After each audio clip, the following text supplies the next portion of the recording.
अस्सलाम वालेकुम my dear students, मैं सर अरसलान। आज हमने एक्सरसाइज 7.7 स्टार्ट करनी है। जैसा कि प्रीवियस लेक्चर के अंदर हमने एक्सरसाइज नंबर 7.5 में प्रोबेबिलिटी को थोड़ा सा इंट्रोड्यूस किया था। आज हम प्रोबेबिलिटी को थोड़ा सा आगे इंट्रोड्यूस करेंगे कि प्रोबेबिलिटी के आगे क्या फंक्शंस और ये कैसे सॉल्व होती है। तो आज की जो क्वेश्चंस है वो है 7.7 एक्सरसाइज, और 7.7 एक्सरसाइज में जो क्वेश्चंस हमने करने हैं वो है question number 2, 3, 5 and 6। Total 4 questions हैं। इन क्वेश्चन की ख़ास बात यह है कि इस क्वेश्चन के अंदर उसने एंड पे यूज़ किया होगा रेड और वाइट, 4 और 5, 6 और 7, मतलब उसने वर्ड यूज़ किया होगा और का। रेड और वाइट, 4 और 5, 6 और 7। जब ये और का वर्ड यूज़ किया जाए तो और का मतलब है इस पे जो फार्मूला लगेगा वो यूनियन का लगेगा। जब भी ये और का वर्ड यूज़ होगा तो इसका मतलब है कि फार्मूला जो लगना है वो यूनियन का है। अब यूनियन के हैं 2 फार्मूले। Number 1, P A union B is equal to P A plus P B. Number 2, P A union B is equal to P A plus P B minus P A intersection B. ये हैं 2 फार्मूले union के जो हम तब use करते हैं जब उसने हमें ये और का वर्ड यूज़ करके दिया हो। माय डियर स्टूडेंट्स, सवाल ये पैदा होता है कि हमें कैसे पता लगेगा कि ये फार्मूला लगना है या ये फार्मूला लगना है। जब आपके पास कोई भी 2 सेट हों जो कि डिसजॉइंट हों। डिसजॉइंट का मतलब होता है जिसका कोई इंटरसेक्शन कॉमन ना हो, तो तब आपने ये फार्मूला लगाना है। और जब आपके पास वो जो 2 सेट होंगे उसमें कोई चीज़ कॉमन आ रही होगी, इंटरसेक्शन में आ रही होगी, तब आपने ये फार्मूला लगाना है। अगर वो जो 2 सेट हम ए और बी का नाम देंगे, अगर वो दोनों डिफरेंट होंगे तो तब ये फार्मूला होगा। अगर उन दोनों में कोई चीज़ कॉमन आ रही होगी तो फिर ये फार्मूला होगा।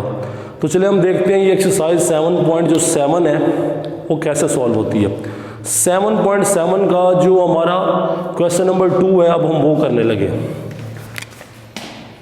Question number 3, sorry, question number 3 है हमारे पास, सॉरी 2, क्वेश्चन 2। हमने क्वेश्चन 2 करना है, 3 करना है, 5 और 6 करना है। मेरे पास बुक है, बुक में लिखा हुआ है जी a box containing 10 red, 30 white, 20 black. हमारे पास टोटल 10 रेड मार्बल है, 20 ब्लैक है और 30 वाइट है। पहले हम ये लिख लेते हैं। हम लिखते हैं जी रेड मार्बल्स,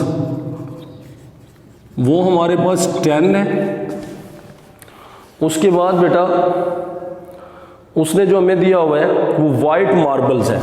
वाइट मार्बल्स वो हमारे पास 30 हैं। और ब्लैक मार्बल्स हमारे पास कितने हैं? ब्लैक मार्बल्स वो हमारे पास है 20। उसने हमें 10 रेड, 30 वाइट और 20 ब्लैक दिए हुए हैं बेटा। ठीक है जी।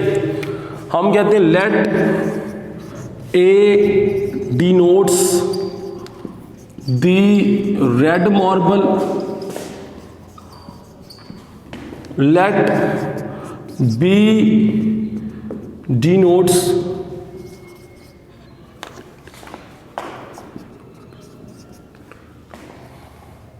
द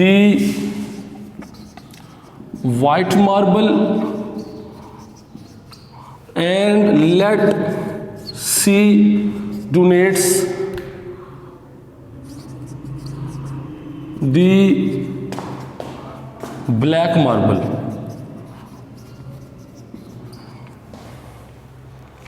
हमने लेट किया जी ए हमारे पास जो है वो रेड मार्बल है,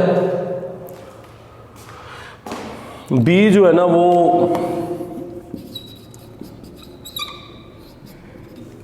बेटा देखिए ना हमारे पास 10 रेड है, 30 वाइट है और 20 ब्लैक है। यानी ए जो है वो रेड मार्बल है, बी जो है वो वाइट मार्बल है और सी जो है वो ब्लैक मार्बल है। ठीक है बेटा।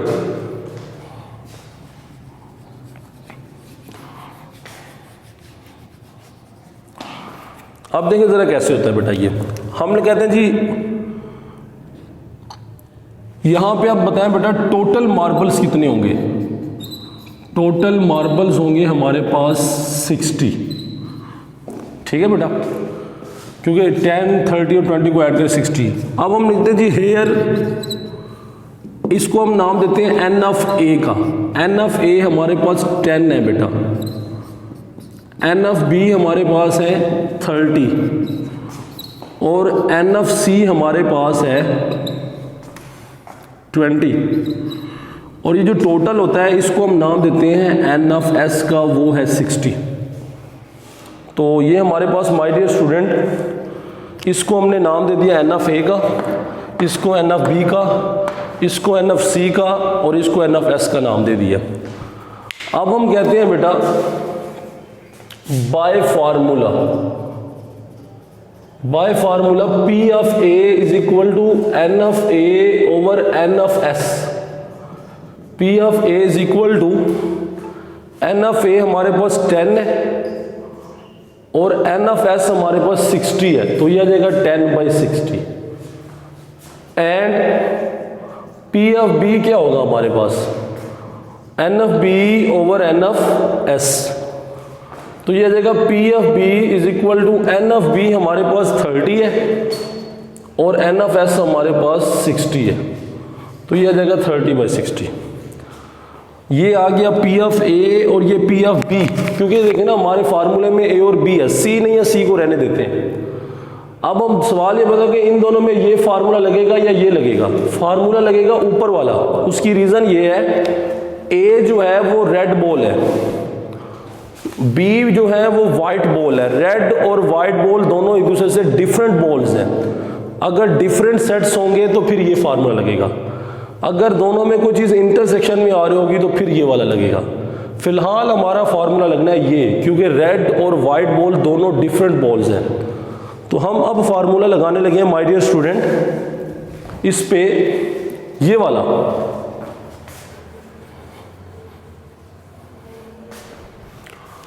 तो अब हम लिखने लगे हैं जी बाय फार्मूला, ये फार्मूला आपके सामने है बेटा, तो ये आ जाएगा P A union B. P A की वैल्यू 10/60, पी बी की वैल्यू 30/60, 60 एलसीएम आ जाएगा, ऊपर आ जाएगा 10 + 30, तो ये बन जाएगा आपके पास 40/60, ये बन जाएगा 2/3। ले जी, ये हमारा आंसर आ गया। इसको मैंने 20 पे काटा है। तो ये बेटा बड़ा आसान सवाल था। कहता है हमारे पास टोटल 60 मार्बल्स है जो कि एक बॉक्स में पड़े हैं, हमने उनमें से एक मार्बल उठाया है। क्या प्रोबेबिलिटी है कि वो मार्बल जो है रेड होगा, क्या प्रोबेबिलिटी है वो मार्बल जो है वाइट होगा। हमने इन दोनों के यूनियन लेना था। यूनियन क्यों लेना था, क्योंकि हमारे इस क्वेश्चन के एंड पे लिखा हुआ है रेड और वाइट, OR का वर्ड यूज़ किया गया, इस वजह से अब यूनियन वाला फार्मूला लगाएंगे। आपके सामने मैंने क्वेश्चन किया बेटा, ठीक है। अब हम जो क्वेश्चन करने लगे वो इसका नेक्स्ट क्वेश्चन है, क्वेश्चन नंबर 3। क्वेश्चन 3 करते हैं कि वो कैसे सोल्व होता है।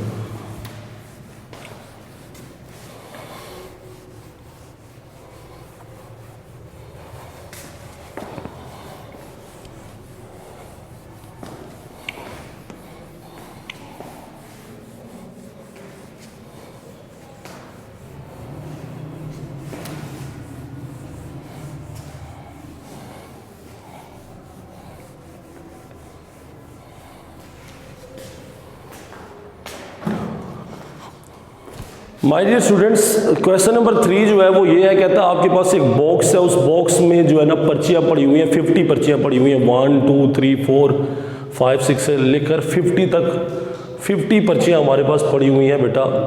क्वेश्चन नंबर 3 में कह रहा है कि जी आपने उनमें से एक जो है ना वो पर्ची उठाई है। अब क्या प्रोबेबिलिटी है कि वो जो पर्ची आपने उठाई है वो 3 का मल्टीपल है। 3 का मल्टीपल का मतलब है 3 के टेबल में आता है वो, और क्या प्रोबेबिलिटी है कि वो 5 का मल्टीपल है, यानी वो 5 के टेबल में आता है। तो इसका मतलब ये है कि हमने पहले 3 हमने देखना है कि 1 से लेकर 50 तक कौन से ऐसे नंबर है जो 3 पे डिवाइड होते हैं, वो वाले ले लेंगे, उसको हम ए में रख देंगे। और फिर हम देखेंगे 5 से लेकर 50 तक, 1 से लेकर 50 तक कौन से ऐसे नंबर है जो 5 पे डिवाइड होते हैं, उनको हम बी के अंदर रख देंगे। फिर हम पी ए निकालेंगे, पी बी निकालेंगे, फिर देखेंगे इनमें कोई इंटरसेक्शन में कॉमन आ रहा है कि नहीं आ रहा। अगर इंटरसेक्शन में कॉमन आएगा तो फिर दूसरा फार्मूला लगा के इस क्वेश्चन को सॉल्व करते हैं। ज़रा देखिएगा कैसे सॉल्व करने लगे हम। क्वेश्चन नंबर 3 है जी, लेट कर लेते हैं हम। जो सैंपल स्पेस है वो है 1 2 3 4 अप टू 50 तक है ये। क्यों? क्योंकि हमारे पास 1 से लेकर 50 तक जो है ना वो नंबर्स पड़े हुए हैं, इस वजह से। अब हम कहते हैं जी let A is the event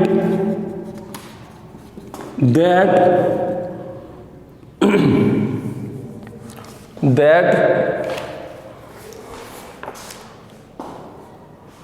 the chosen number is of multiple 3.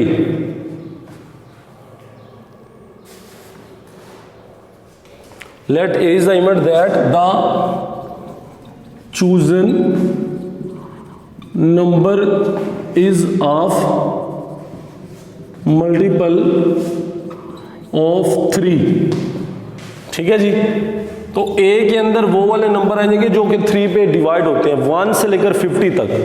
तो वो कौन से हैं? वो ये हैं 3 6 9 12 15 18 21 24 27 30 33 36 39 42 45 48।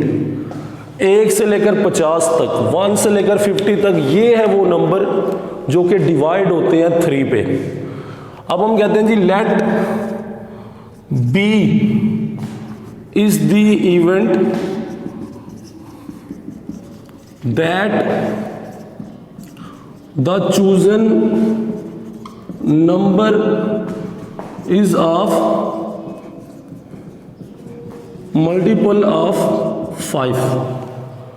पहले हमने 3 के मल्टीपल लिए थे, अब हमने 5 के मल्टीपल लेने। तो बताएं जरा 5 के मल्टीपल होंगे ये बेटा 5 10 15 20 25 30 35 40 45 एंड 50।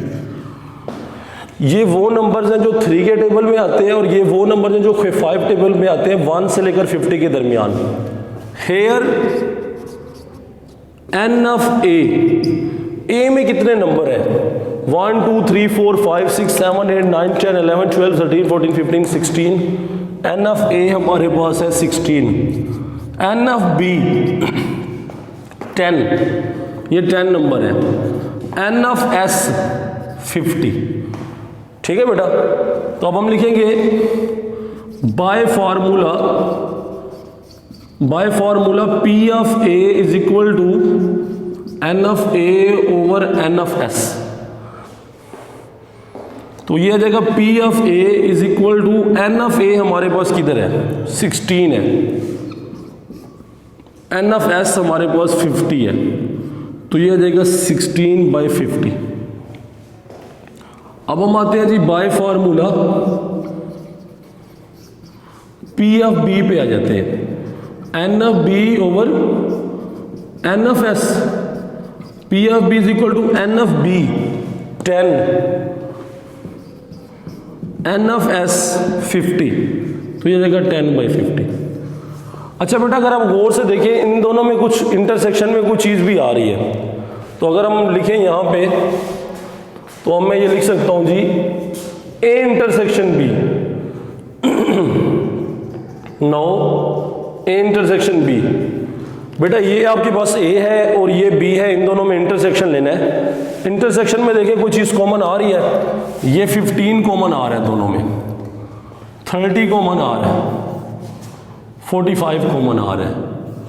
ये है वो 3 नंबर जो इनमें कॉमन आ रहे हैं। यानी पी ए इंटरसेक्शन बी भी हमने निकालना है। इसका मतलब है इस पर दूसरा फार्मूला लगेगा। तो ये इंटरसेक्शन में आ रहा है 15 30 45। तो बेटा here N of A intersection B is 3। 1 2 3 3 number है। By formula P of A intersection B is equal to N of A intersection B over N of S, तो ये हमारे पास बन जाएगा P of A intersection B, इसकी value 3 है और एन ऑफ एस 50। लो जी ये चीज आ गई। अब हम इस पे लगाते हैं फार्मूला बेटा। फार्मूला तो आपको पता ही है, by formula P of A union B, P of A plus P of B minus P of A intersection B. बेटा मैंने बताया था कि दो फार्मूले हैं, एक पहला फार्मूला एक दूसरा है, तो हमें कैसे पता लगेगा कि हमने पहला लगाना है दूसरा? अगर दोनों में कोई चीज़ कॉमन नहीं आ रही, डिफरेंट सेट है, तो पहला, दोनों में कोई चीज़ कॉमन आ रही तो फिर दूसरा। अब इस पे दूसरा फार्मूला लगेगा क्योंकि इसमें कॉमन आ रहा था। तो वैल्यूज पुट करें, पी ऑफ ए की वैल्यू है 16/50, पी ऑफ बी की वैल्यू है 10/50 और ये है 3/50। 50 एलसीएम आ जाएगा, ये आ जाएगा P of A union B, 50 LCM आ जाएगा, ऊपर आ जाएगा 16 + 10 - 3, तो ये आ जाएगा 23/50, 23/50 आंसर आ जाएगा बेटा। अब हमारे पास my dear student question number इसका है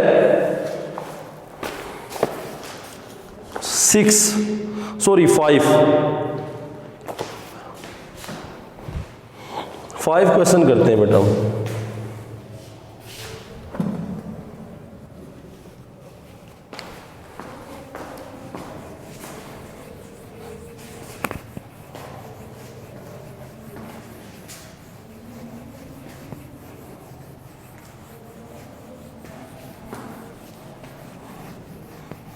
क्वेश्चन नंबर 5 है कि आपके पास एक लड्डू का दाना है, लड्डू के दाने को आपने 2 मरतबा लड्डू पे फेंका है।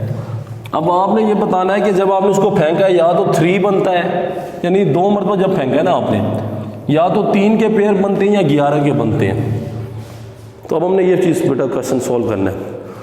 हमारे पास लड्डू का एक जो है ना दाना है, आपने उसको पहले मरतबा लड्डू पे फेंका है, फॉर एग्जाम्पल 1 आ गया, दूसरी मरतबा फेंका 1 आ सकता है, पहली मरतबा 1, दूसरी मरतबा 2 हो सकता है, फिर 1 3 हो सकता है, 1 4 1 5 1 6, इसी तरह 2 1 2 2 2 3 2 4 2 5 2 6, 3 1 3 2 3 3 3 4 3 5 3 6, इस तरह 36 जोड़े बन सकते हैं। ज़रा देखें कैसे। अब अगर मैं कहूँ question number 5, if a die is rolled, if a die is rolled twice, then the sample space is, तो फिर सैंपल स्पेस क्या बनेगी जरा गौर से देखिएगा। तो ये देगा S इज इक्वल टू 1 1 हो सकता है बेटा, 1 2 हो सकता है, 1 3 हो सकता है, 1 4 1 5 1 6, ये हो सकते हैं बेटा। इसी तरह 2 1 हो सकता है, 2 2 हो सकता है, 2 3 हो सकता है, 2 4 2 5 2 6। इसी तरह बेटा 3 1 हो सकता है, 3 2 हो सकता है, 3 3 3 4 3 5 3 6।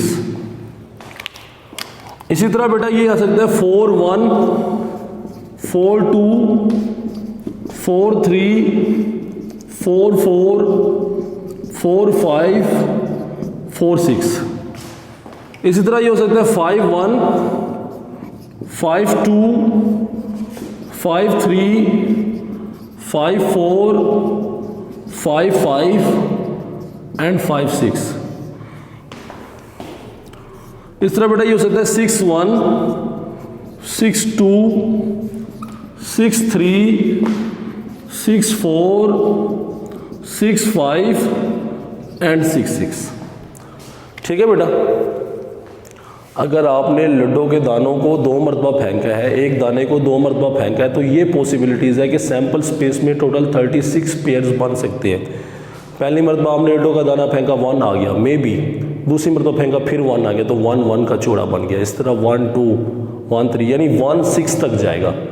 इसी तरह फिर 2 6 तक जाएगा, 3 6 तक, 4 5 और 6, टोटल ये हो गया। अब उसने हमें कहा है 3 और 11, 3 और 11 हम लेट करते हैं जी।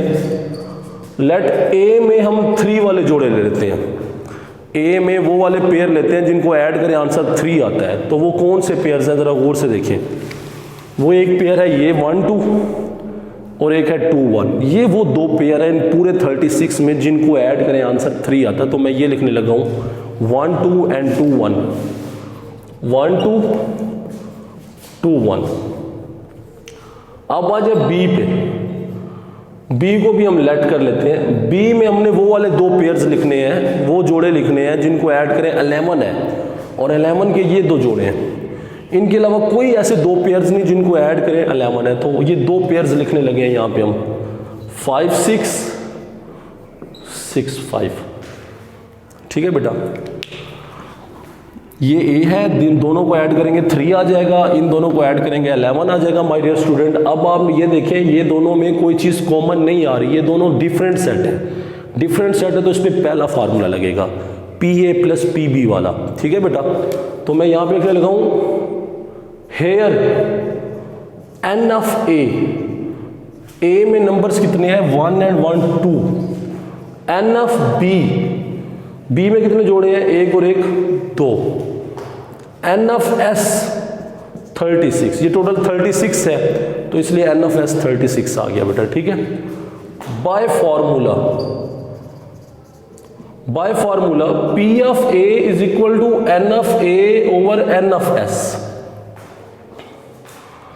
P of A is equal to N of A 2, N of S 36। ठीक है बेटा, by formula P of B is equal to N of B over N of S।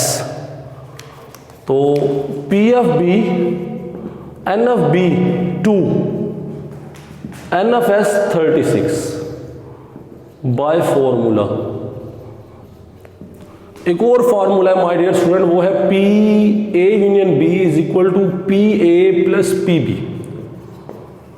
ठीक है बेटा, क्योंकि दोनों डिफरेंट सेट है तो ये फार्मूला लगेगा। तो PA की वैल्यू 2/36, PB की वैल्यू 2/36, 36 एलसीएम आ जाएगा, ये बन जाएगा 2 + 2, 2 + 2 होता है 4/36।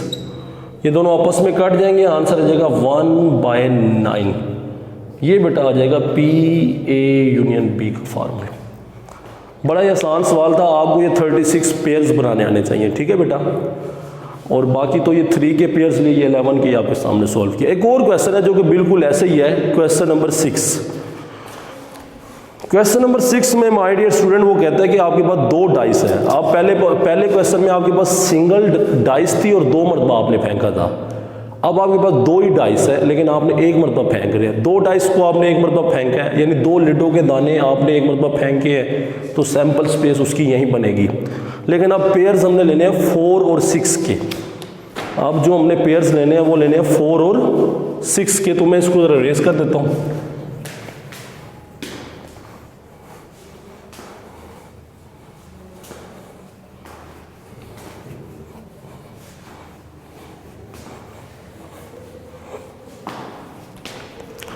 बेटा यहां पे हम लिख देते हैं if 2 dice are throne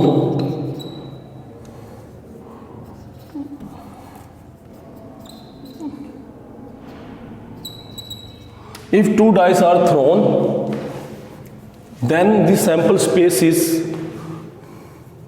sample space आपके सामने बनी हुई है बेटा। अब हमने जो जोड़े लेने हैं वो फिर बता रहा हूं, मैं बुक से देख लूं। 4 और 6 के जोड़े हमने लेने हैं बेटा, 4 और 6 के। लेट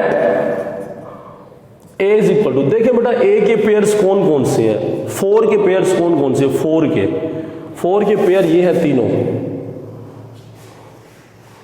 ये 3 पेयर्स हैं 4 के, 1 3 2 2 3 1, ये है बेटा 4 के पेयर्स। अब हमने 6 के पेयर्स लिखने हैं। 6 के पेयर्स कौन कौन से, और वो ये हैं,